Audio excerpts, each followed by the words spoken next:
Jeremias 18. Eu estava ali orando com os irmãos, a gente veio para cá às 5 horas, a gente estava conversando e orando, e a nossa conversa trouxe uma direção assim, diferente. Eu estava com muita vontade, preparei e chorei nas minhas caminhadas. As minhas caminhadas e corridas são momentos também de oração, de quebrantamento, e Deus falou tão forte ao meu coração, ainda a respeito sobre igreja, uma família, a família de Deus, e eu estava pensando em falar sobre igreja como sendo uma família a pertencer, mais do que um lugar a frequentar, a igreja é uma família a pertencer. Estava isso muito no meu coração. Até chorei com umas lembranças boas que Deus trouxe ao meu coração a respeito dessa experiência como igreja, lugar de pertencimento. Mas eu vi uma palavra no meu coração nessa conversa, eu gostaria de compartilhar com os irmãos. Jeremias 18. Comigo sempre foi assim, nunca foi fácil a decisão de qual tema.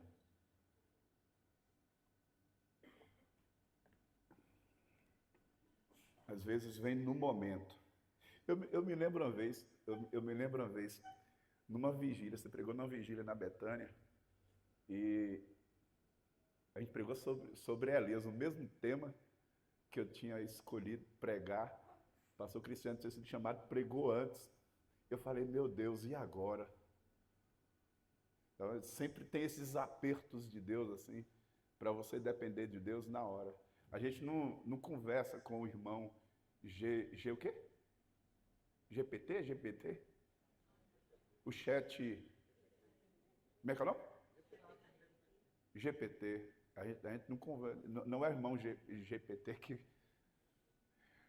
muitos pregadores, irmãos, vão na internet e não buscam uma palavra de Deus e vão lá e um tema que ele vai, imprime, ou copia e cola e coloca ali no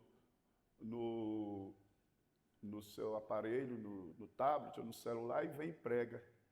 A nossa responsabilidade, e isso é verdade, a nossa responsabilidade foi sempre ao sair daqui, domingo, a gente começa segunda já com a inquietação de o que Deus tem a nos dizer para o próximo domingo. Sempre perguntando, Deus, qual é a mensagem? Porque a igreja é de Deus, a palavra é de Deus, e é Deus quem conhece as necessidades da igreja. Eu vou ler Jeremias 18 a partir do versículo 1. Palavra do Senhor que veio a Jeremias dizendo, dispõe-te. Isso é legal, né? Levanta-te, coloca-te na posição, posicione. Deus não é que Deus não faz nada, é que Deus, a gente começa a viver esse movimento da graça e do Espírito Santo, ele é sempre precedido de um posicionamento nosso. Dispõe-te. Jeremias, dispõe-te, coloca-te à minha disposição, dispõe-te. Muitas e tantas situações nas nossas vidas ainda não aconteceram simplesmente por uma questão de posicionamentos. Um dos textos que me chama a atenção a respeito disso é quando Deus manda Abraão, pode ficar em Jeremias, tá? Quando Deus manda Abraão sacrificar Isaac, Abraão pega o filho, pega o cutelo e vai para o local do sacrifício, que ele nem sabia qual era, e vai para a terra de Moriá. Quando chega na terra de Moriá, no exato momento do sacrifício, perceba que o processo de obediência de Abraão não foi fácil. Aí você fala, Abraão era o pai da fé. Pois é, mas era o pai de Isaac também. O sentimento paternal estava ali, naquele processo de obediência. E quando ele levanta o cutelo, a faca, para poder sacrificar Isaac, uma voz do céu grita, Abraão! Ele de novo responde, eis-me aqui. Sempre tem posição antes. Posicionamento. disposição e disponibilidade. Eis-me aqui. Abraão, não faça isso com teu filho. Agora, está lá bem assim, eu acho que é 22:14. Agora eu sei que tu temes a Deus. Agora eu sei. O que está faltando a gente deixar a situação clara para Deus? De que é isso mesmo. É igual um casamento ou um relacionamento, que as coisas estão bem definidas. E que para um progresso é necessário decisões. Qualquer área da vida.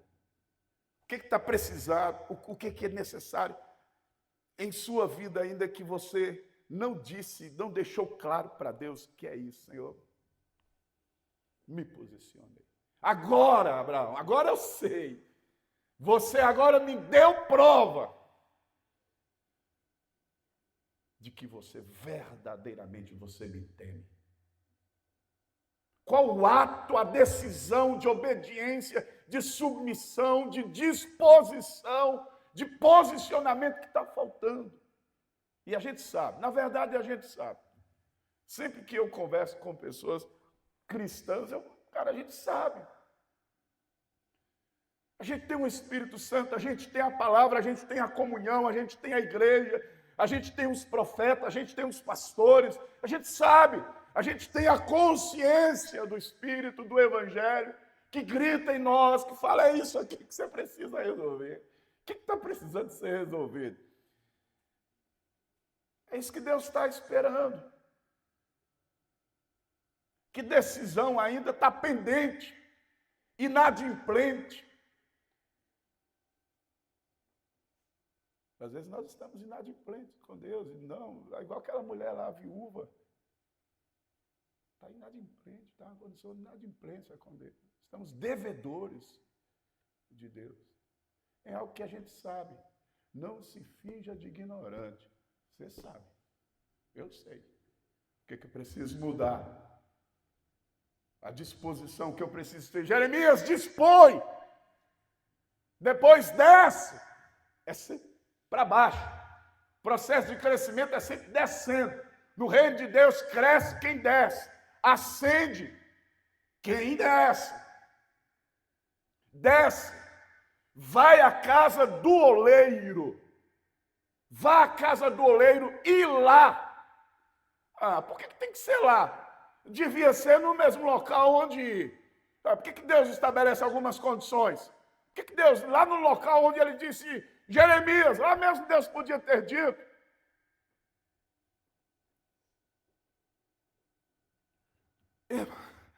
Irmão, Deus faz questão de ser prático e claro com a gente.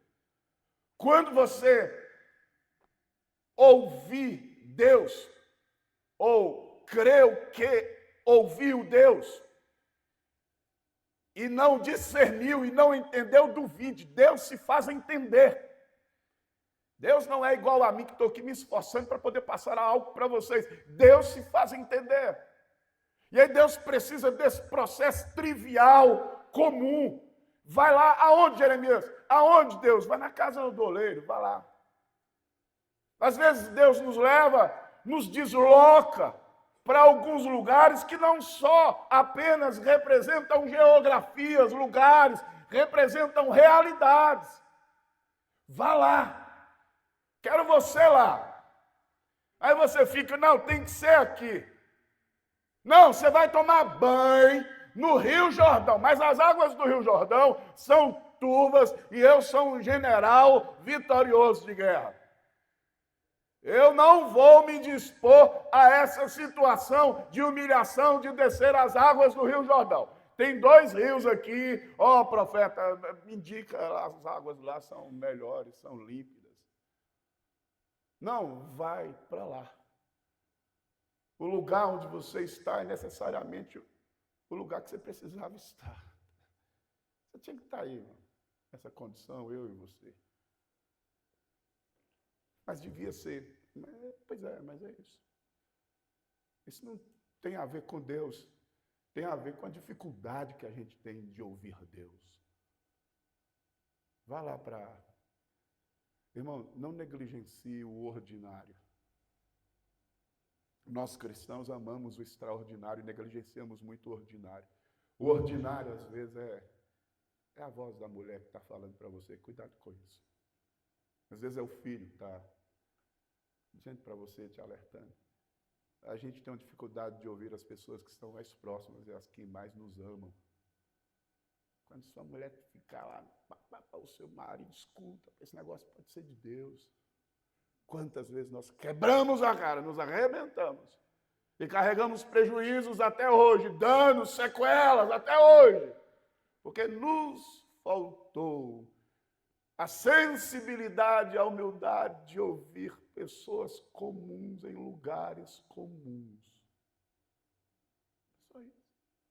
Aí a gente quer uma vigília de repeté, que um profeta veio e taramá, the King's Day Best, não sei o que. Aí dessas doideiras, por isso que tem esses caras. Tem esses caras é porque tem gente que precisa disso, não é, pastor? Tem esses caras porque tem gente que precisa disso. Aí fica fazendo livusia. Deixa de livusia, crente. Deus está aí, ó, no seu ouvido, com coisas tão triviais falando para você. Uma das coisas que mais marcaram minha vida foi no processo nosso de Feira de Santana. Irmão, foi um dos tempos mais difíceis, que machucaram muito a gente. E eu digo que Feira foi um exílio para a gente. Um exílio religioso. Mas teve um tempo que foi tão difícil. Mas Nanda era pequenininha, né, amor? 4 anos? 3, 4 anos, né?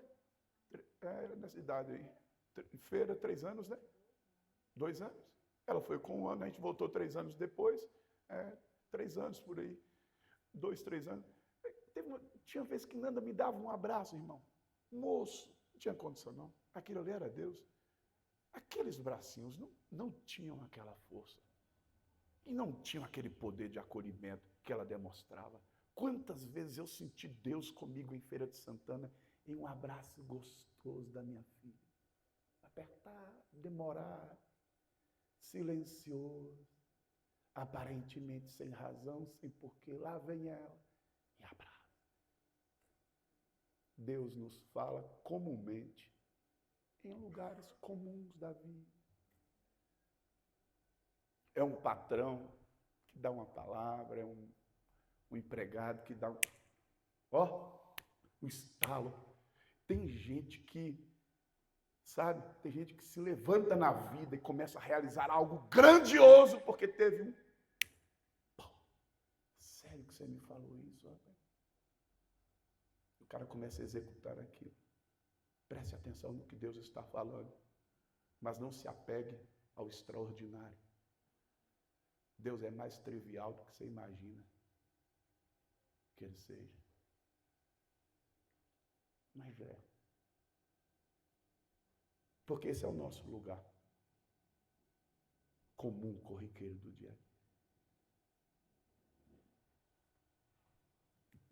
Deus põe, Jesus fala assim, observai, olha o que Jesus fala, observai as aves do céu. Joga aí, Rô. Observai as aves do céu. Elas não semeiam.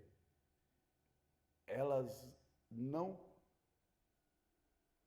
ajuntam. Cadê? Observai as aves do céu. Não semeiam. Não colhem. Isso não é sobre preguiça não, viu, irmão? Está vendo? As aves do trabalho não semeiam, não colhem, nem ajuntam em celeiros. Contudo, vosso Pai Celeste as sustenta.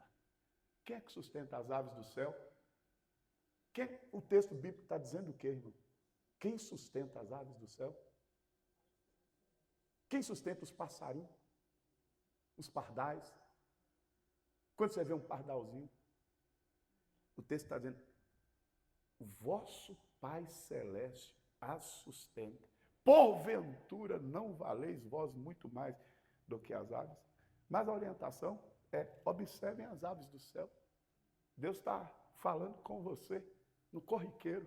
Tem uns pensamentos aí que você está pensando, acreditando que são seus, que são de Deus. Os sentimentos, você pensa que são seus, são de Deus. A gente não lida bem com essa questão interior da alma da gente. A gente pensa que sempre é a carne, não sei o quê. De repente uma voz fala para você assim, ó, essa semana você vai levantar de madrugada, vai orar pelo seu casamento. Espera aí, bora para uma questão lógica. O diabo vai mandar você orar? A carne. Aí vem um sentimento persistente, suave e com força. Essa semana você vai levantar de madrugada e vai orar pelo seu casamento. É Deus falando. É Deus colocando você de joelho. Deus está dizendo, se disponha. Vá lá. Preste atenção.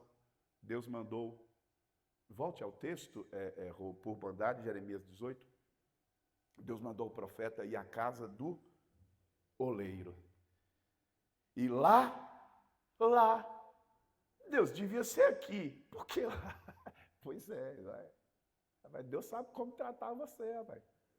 Você está nessa onda aí porque Deus está... Deus sabe o tipo de rio que você precisa e a ferramenta ideal para ajustar os parafusos aí de sua vida, meu irmão. Tem umas figuras, você já prestou atenção que tem as pessoas que Deus coloca perto da gente, que elas têm uma utilidade, chave de fenda? Rapaz, você fala, não tem sentido isso, não tem sentido. Algumas coisas. A gente na condição de liderança, tem coisas que eu escolho, não tem sentido isso, não tem sentido. Deus, uma chave de fenda. Olha para a cara do teu irmão. Ele tem cara de chave de fenda. Brincadeira, irmão, não faz isso não. Isso não vai dar certo depois. Mas é isso. Você quer ver? Olha para cá. Uma pessoa que às vezes te acusa, critica e fala mal de você, às vezes ela tem um propósito de denunciar a sua incapacidade de amar e perdoar. O que está acontecendo isso? Pois é, uma denúncia de Deus. Está vendo aí? Você acha que ama tanto, que perdoa facilmente. Aí você vai, por isso que aquela questão, a pergunta ou a oração não é Deus me livra, me tira desse pepino, desse abacaxi, dessa aflição, dessa luta. Verdadeiramente não há nas Escrituras uma orientação bíblica, sabe? Insistente, do tipo, ore para você se livrar dos seus problemas. Ore para você se livrar dos seus... Não tem. O que devia mover as nossas orações é... O que é Deus?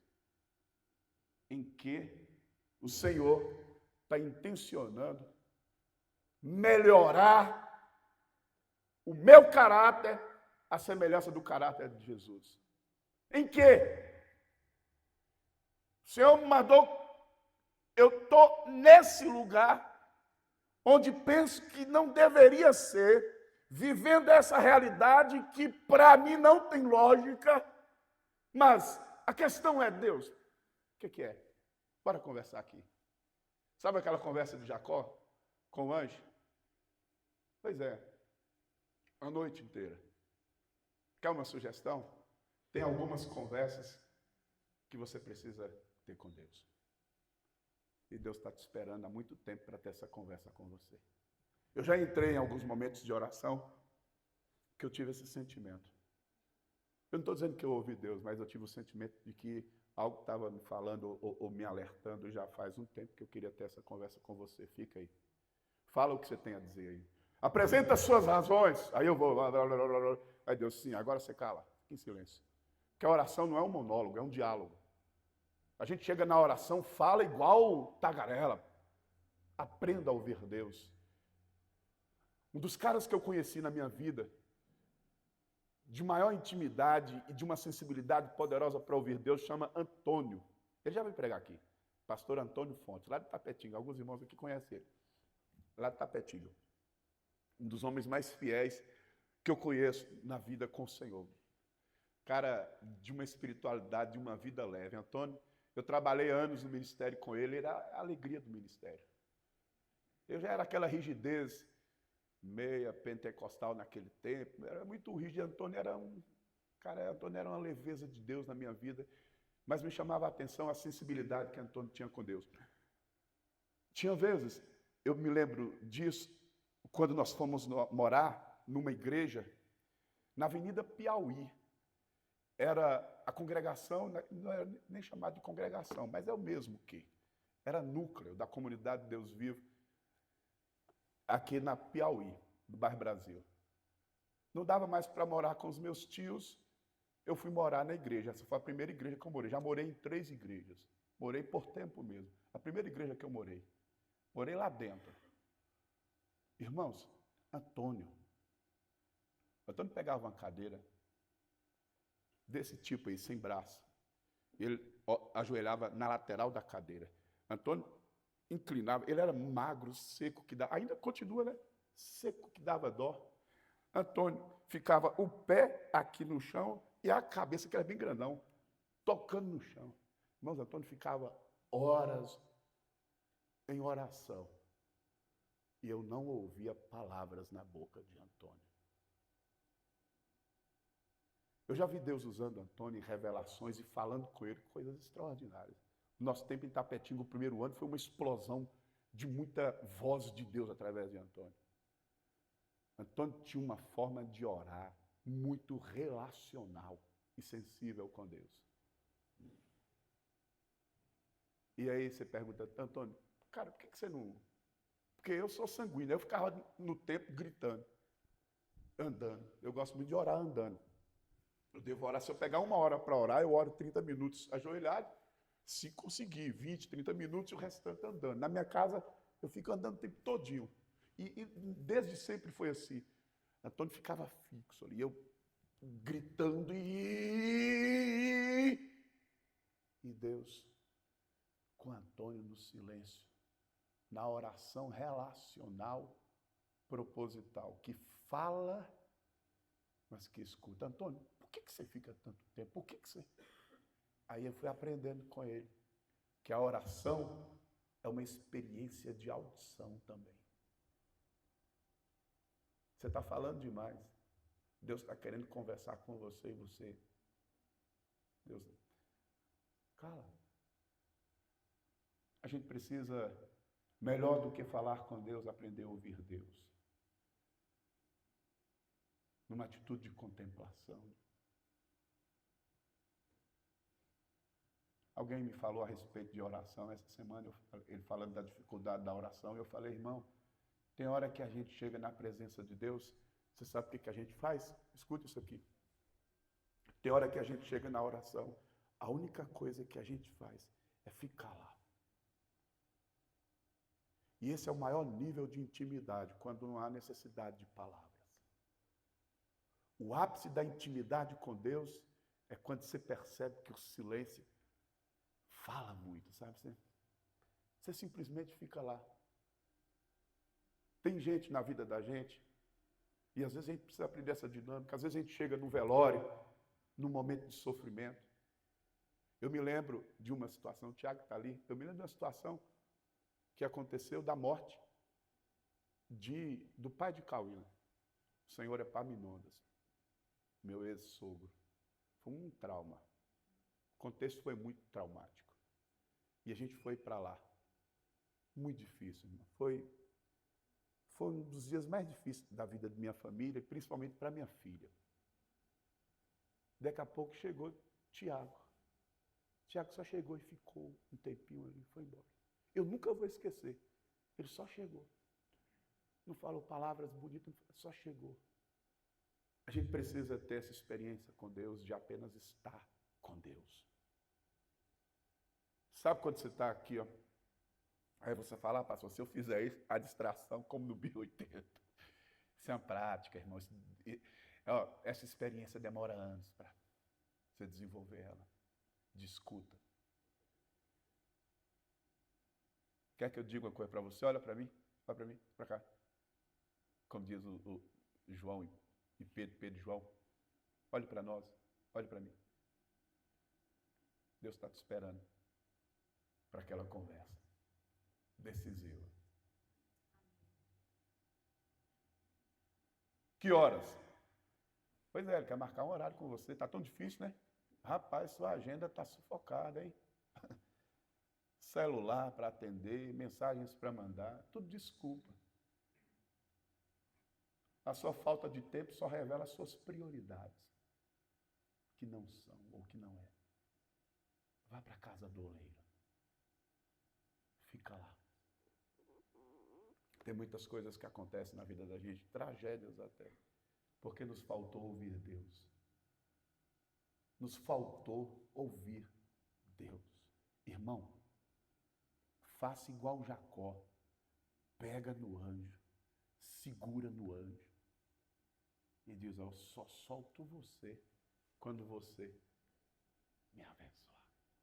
Fala comigo. Fala comigo. Às vezes Deus intencionalmente demora na fala. A demora é a construção da perseverança e da decisão de quem está lá. Deus não é mal resolvido. Mal resolvido sou eu que aceito qualquer coisa, apenas para atender minhas carênciazinhas e afirmar alguma coisa.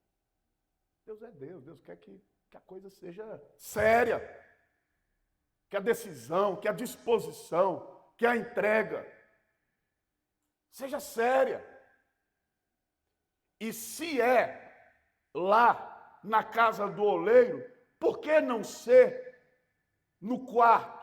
Se é lá, se tem sido nas condições ou realidades propostas, irmão, problema não é meu não, é seu de Deus. Deus está tratando com você. Tinha que ser desse jeito. O senso de justiça própria.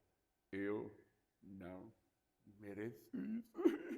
Ai, que bonitinho. Eu acho bonitinho o senso de justiça própria. O senso de justiça própria é o maior... Como é que fala? Que aborta? Não, que usa a linguagem para destruir. É o maior... Quem falou? Lamaias. O senso de justiça própria é o maior sabotador desses processos. No Rio Jordão, Jeremias, ter que me deslocar, sair da comodidade de onde estou. Pois é, irmão. Um dia eu ouvi uma pregação, foi na Betânia essa pregação, eu acho bonitinho os pregadores. Ele ensaiou uma coreografia. Na Betânia, quando chegavam os pregadores que gostavam de coreografia, eu olhava para a Célio olhava para mim e dizia, rapaz, pastor Célio, isso não vai dar certo, não. Aí ficava eu e ele, tinha 2 bancos, aí o cara na frente ali ficava assim, eu vou pregar sobre travesseiro de pedra nunca mais. A história de Jacó, que dormiu no travesseiro de pedra. E o tema da mensagem, travesseiro de pedra nunca mais. Eu falei, está tudo errado esse negócio, mas bora lá. Aí ele falou assim, quando eu falar travesseiro de pedra, toda hora na pregação que eu falar travesseiro de pedra, todos vão se levantar e vão gritar, nunca mais. Vocês imaginam eu estar pregando aqui, toda vez que eu falar travesseiro de pedra, vocês de pé, nunca mais. E eu aqui com o Zé, rapaz, que mico que a gente está pagando.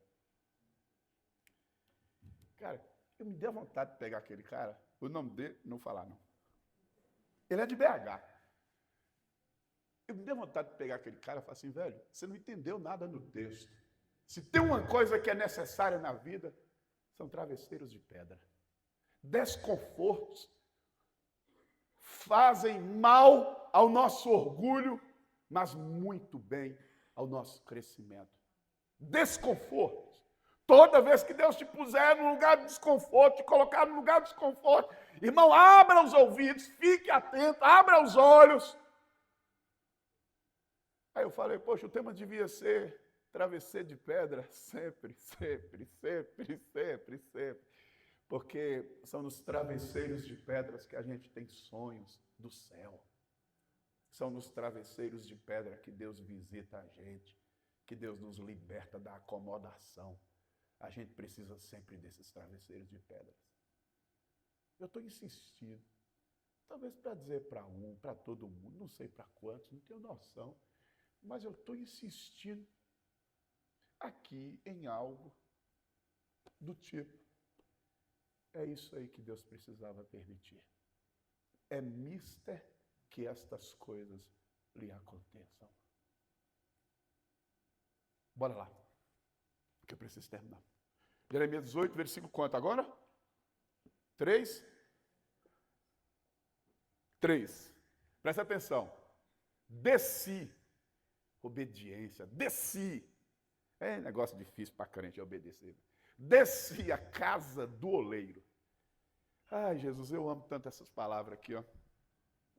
Você que está agoniado, desconfortável.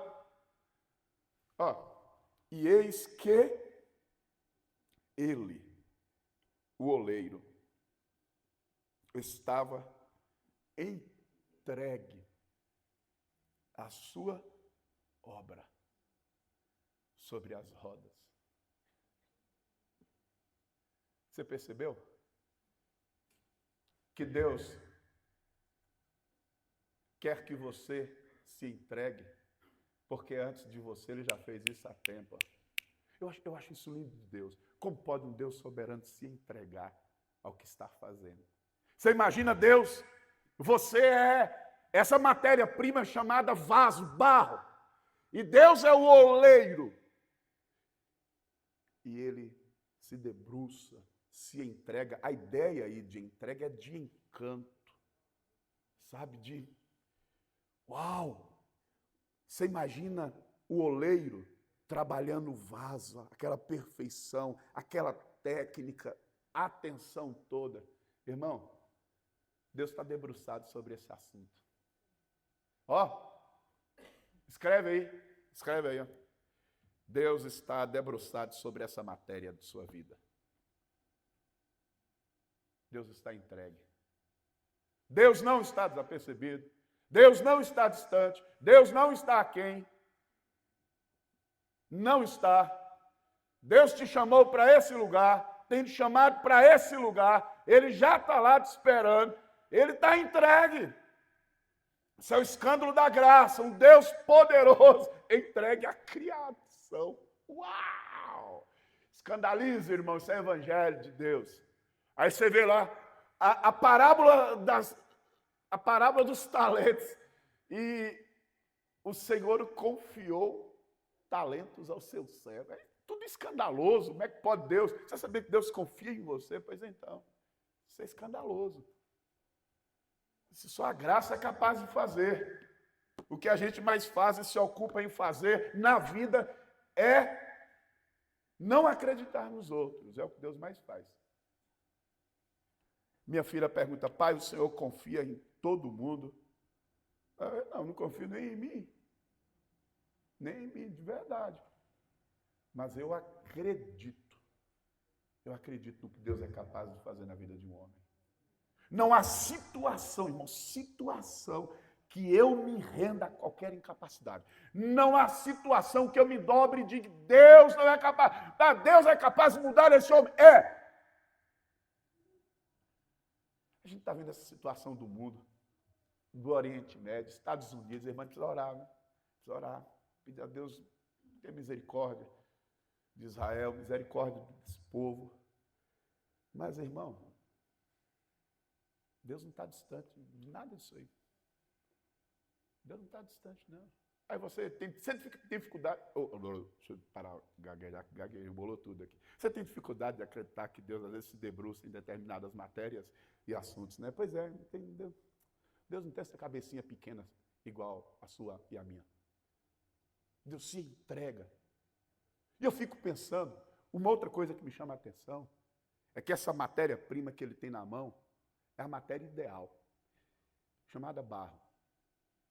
Capacidade de maleabilidade e flexibilidade. É tudo que Deus espera de você desse processo, que você seja menos endurecido, enrijecido e inflexível. Uma das qualificações de um discípulo é flexibilidade, coração ensinável. E muitos de nós estamos ocupados e ainda persistimos em realidades e ainda não sinalizamos nada para Deus, não decidimos nada para Deus. E a gente, irmãos, você já observou que tem coisas na vida da gente que demoram um tempo que não precisaria demorar? Por que nós somos tão difíceis no processo de aprendizado? Por que somos tão tardios em aprender com Deus? A gente vive quebrando a cara com pessoas, com situações, com realidade. Por que a gente demora tanto em aprender? Eu fico com receio de eu chegar uma fase na minha vida, eu não aprendi ainda para essas coisas. Aprenda rápido. Aprenda rápido. Seja barro. A sua condição é de barro, estragável, meu irmão. O vaso quebra, cai da prateleira, trinca. Essa é a sua condição. Não fique dando uma de bonzinho. E aí o que eu sou? Nada, você é barro. Você é barro. Qualquer um desses vasos que estão aqui está na condição de trincar, de quebrar. Aí o texto vai dizer assim, ó. Versículo 4. Como o vaso que o oleiro fazia de barro, se lhe estragou na mão. Ah, que processo difícil, né, irmão? Oh, tem hora que parece que a obra vai terminar. E aí vem uma intercorrência. Né, Tiago? Parece que a cirurgia está...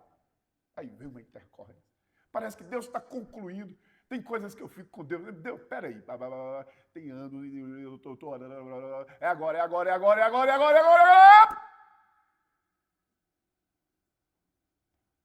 Sério?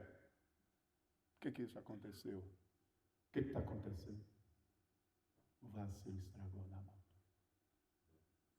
O vaso se estragou na mão. Oh, Jesus, que negócio é esse que a gente vive com Jesus? Não precisa isso. As impurezas, as pedrinhas, as questõezinhas da vida que a gente tem, que a gente persiste com elas, que são os nossos pecadinhos de estimação, os nossos hábitozinhos de estimação, os nossos pensamentozinhos rígidos sobre a vida, sobre isso. E aí Deus vai. Agora! Você já teve essa sensação de quando ia acabar, você voltou à estaca zero? Mas eu queria chamar a atenção de você. O texto está dizendo, olha o que diz o texto. O barro se lhe estragou na mão. Ele fez o quê? Tornou a fazer. Deus não desistiu e não desistirá do projeto que Ele começou em sua vida. Está de pé. Pastor, foram atropelos. Está de pé. Pastor, eu pequei, eu caí. Está de pé. As promessas estão válidas, estão. O que Deus falou está de pé. Essa entrega de Deus é persistente. Deus não é o Deus da cultura do descartável. Estragou, joga fora, a amizade não presta mais. O pastor não serve mais. Rapaz, eu fico pensando, gente, a gente está precisando de ser crente, que é interessante, o evangelho serve para todo mundo, mas só não serve para um pastor caído, para um obreiro caído. O cara vai. Eu vejo essas histórias de ministeriais, o cara vai 30, 40 anos de ministério, de serviço, trincou o vaso. Todo mundo diz isso, ninguém mais serve. Um dia tinha gente aqui falando assim, a briga era, vamos cantar ou não música do Kleber Lucas? Eu falei, vai caçar o que fazer, irmãos. Vocês não estão entendendo nada de evangelho? Não, porque Kleber Lucas é isso que dói. De verdade, é isso que mais dói no coração da gente. A gente tem a sensação, poxa, vocês não estão, algumas pessoas não querem nem saber de nada, não estão entendendo coisa nenhuma. Não é sobre Kleber Lucas, não. Não é sobre ele. A gente desiste fácil, descarta fácil, relacionamentos. Nós somos a geração do consumo, do utilitarismo. Eu, como pastor, eu tenho uma luta. Eu sempre demonstrei isso, eu sempre fui claro isso nas relações com os obreiros. Por exemplo, salas de crianças, de juniores, de adolescentes, surgem as figurinhas engraçadas de vez em quando, os meninos que só Jesus, irmão. Uns meninos que só Jesus. Nessa esperança já teve uns meninos que dá vontade de pegar pela orelha. Rapaz, os meninos davam nó em pingo d'água. Aí vinham as tias. Mas que é assim, mas tira essa tarja, tira essa etiqueta. Agora, tira. Porque o que a gente faz quando chega alguém que não nos o quê? Igual sorriu. Não nos convém, né? Não nos acomoda bem. Alguém que dá um trabalho, o que a gente faz? Pastor, cuidado com esse. Pastor, cuidado com esse. Eu nunca me ocupei na esperança em orar, nem por gente ruim sair da igreja. Irmãos, eu já tive coisas doidas na esperança, de minha mulher falar assim, você não é certo. Você não é certo. Gente que saiu da esperança, que eu devia ter soltado fogos, porque saiu e eu ficava no pé. Eu ia lá como pastor. Ninguém que saiu da esperança, por qualquer situação, pode queixar que eu fujo das pessoas. Tem irmãos que saíram da esperança que eu vou na casa deles, eu vou no comércio deles, porque eu acho que comunhão com os irmãos é muito mais do que relação institucional. Comunhão com os irmãos, ele é meu irmão. Não muda nada. Não saiu da igreja e acabou a química, a relação. E às vezes eu persistia com pessoas, persistia, porque o oleiro do texto bíblico acredita na possibilidade de que esse vaso estragado possa ser refeito.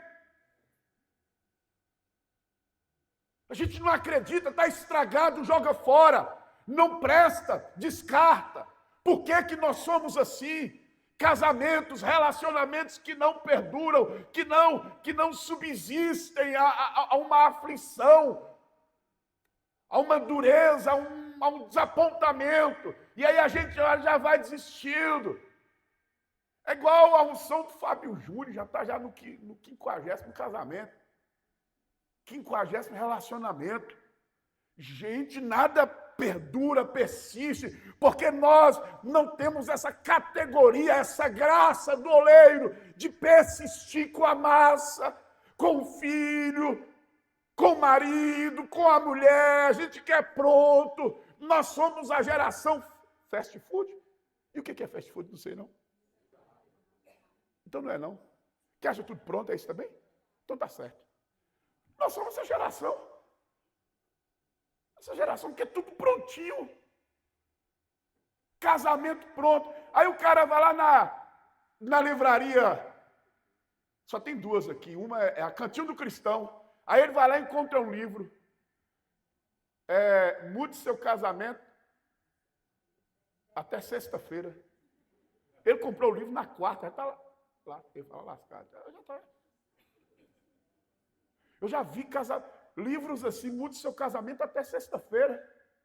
Irmão, eu completei agora 25 anos com essa baixinha. Irmão, ainda tem tanto abacaxi para descascar. Ai, meu Deus. Vocês conseguem mudar a face assim, irmãos? Essa mágica toda não é. A gente precisa desenvolver a virtude da perseverança, da paciência com o outro, do amor paciente, do amor benigno, que não desiste, que não busca a sua conveniência, o seu interesse, amor que persiste, amor que encara as intempéries, as intercorrências. E o texto diz que o vaso, ou que o oleiro continua com vasos. Deus não desistiu de sua vida. Deus não desistiu do seu ministério. Deus não desistiu do seu casamento. É tão óbvio isso, mas tão necessário dizer nesses dias. Deus não desistiu. Esse projeto de falência, de finalização, de término, não é de Deus. Persista. Desenvolva a virtude da perseverança. Sem ela, nenhum homem, nenhuma mulher verá a plenitude da obra de Deus em sua vida. Persevera. As provações, os estragos da obra, as intercorrências, as intempéries, desgostos e os desapontamentos, tudo isso contribui para que essa obra seja levada até o fim. Eu queria que você abrisse a Bíblia em Filipenses capítulo 1. Deixa eu respirar. Eu não sei qual versículo, não, bora procurar. Eu acho que é o versículo 2. Aquele que começou a boa obra, eu sei que é Filipenses. 6. Filipenses 1:6. Filipenses 1:6. Bora lá? Estou. Ó Paulo, presta atenção, Paulo. Estou plenamente convicto, inteiramente convicto, certo de que aquele que começou a boa obra em vós há de completá-la até o dia de Cristo Jesus. O oleiro e o Deus das Escrituras não é um Deus de obras inacabadas. Não é um Deus de obras interrompidas. Deus não interrompe obras. Deus não para obras por falta de recursos. Quem faz isso é prefeito. Prefeita. Não, prefeita aqui não faz isso não. Não, estou brincando. Não faz, não sei. Deus não é político que tem obras eleitoreiras, obras convenientes. Tudo o que Deus faz é para o fim da sua glória, para o seu louvor, a sua glória. E Deus não faz interrupções de obra. Deus não bota lá uma plaquinha, obra interrompida por falta de recursos. Os recursos de Deus para essa obra que Ele está fazendo na sua vida, na minha vida, são infindáveis. São infindáveis. A obra é ininterrupta. Você que parou nesse processo, mas Deus continua debruçado sobre a matéria. Aleluia, Jesus.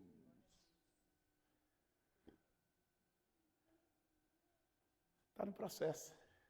Aquele que começou a boa obra em vós. A Bíblia é linda, dá vontade de beijar. A palavra de Deus é perfeita, né, irmãos? Tem gostoso, né? Mas não é para devorar, não. Tinha um irmão lá em Itapetinga que mastigava mesmo. Não era certo, eu não vou fazer isso. Mas é linda a palavra de Deus, né, irmão?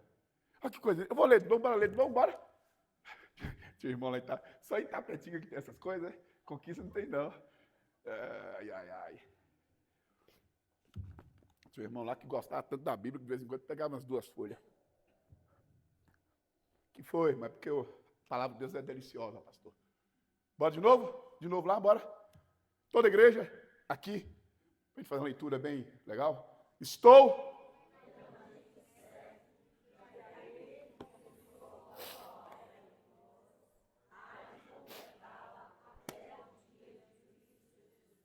Esperança. Não faltarão recursos. Não faltará disposição de Deus. Deus não é desanimado. Deus não se desanima, não se paralisa, não fica chateadinho, aborrecidinho, em crise existencial. Deus não tem isso, rapaz. Deus é bem resolvido, poderoso para fazer infinitamente mais do que tudo o que pedimos ou pensamos conforme o seu poder que em nós opera. É Deus. Não desista. A mão dele está na sua vida. não está em processo de julgamento, embora pareça, por conta da luta que você está vivendo. É o processo de Deus. Mas, por favor, Papai do Céu está mandando eu dizer para você, seja barro, seja flexível. Papai do Céu, hoje, domingo à noite, na igreja Batista Esperança, te trouxe aqui para jogar um pouquinho d'água. Eu gosto de fazer esse negócio, que eu não sou certo da cabeça. Ó. Jesus está jogando água nesse barro. A água é a palavra, está aqui. Jesus está amaciando barro para poder continuar o serviço, completar o serviço. Todas as vezes que a gente se expõe à palavra, é um pouquinho d'água. Eita, mistério de Jeová. Ó. Eu não sou certo da cabeça. Aí, Jesus, esse coração endurecido, mente enrijecida, confusente, briguento. Ô, irmão, toma jeito, irmão. Papai do céu está dizendo, eu estou trabalhando em sua vida. Irmão, isso é maravilhoso, trabalhar de Deus. Mas a gente encerra aqui dizendo o seguinte, volta lá, por bondade, Jeremias 18. Jeremias 18, versículo 4. Como o vaso que o oleiro fazia de barro, se lhe estragou na mão, tornou a fazer dele outro vaso. Presta atenção, como termina o texto? Como termina o texto? Esse é o problema. É isso que está dificultando. Você está colocando seus motivos, suas razões, suas vontades no processo. Olha o que é que Deus está fazendo. Tornou a fazer dele outro vaso segundo bem.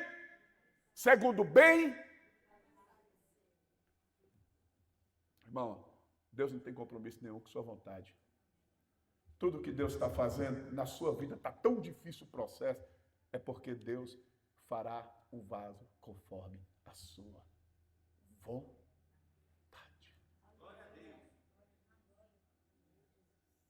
Ei, Jesus, eu estou tão feliz aqui, você dá uns pulos aqui de glória a Deus. Tem um pregador lá na internet que ele pula do altar, dá vontade de sair pulando aí. O cara pula dos negócios, não, eu não pulo. Ah! Jesus do mistério. A obra não está interrompida. A obra não parou.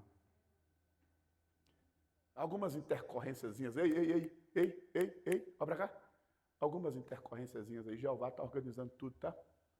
Está colocando tudo no lugar. Pare de brigar com o oleiro. Quem é você, caco, barro, para contender com o oleiro? Quem é você? Ei. Facilita. E a melhor forma de facilitar é dizendo, Deus, seja feita a tua vontade. É a tua vontade, é o teu propósito, é a tua promessa, é a tua obra. E fez do vaso conforme bem lhe pareceu. Seja feita a tua vontade, Senhor, na minha vida. Você pode orar? Ei, tem um tanto de coisas aí que Deus está dizendo para você assim, ó, são suas vontades. É só isso. Tem um bocado de coisa minha relacionada à esperança que Deus olha para mim e fala, Fernando, sua vontade. Não tenho compromisso com isso. O segredo de um homem de Deus, de uma mulher de Deus, é isso aqui, ó.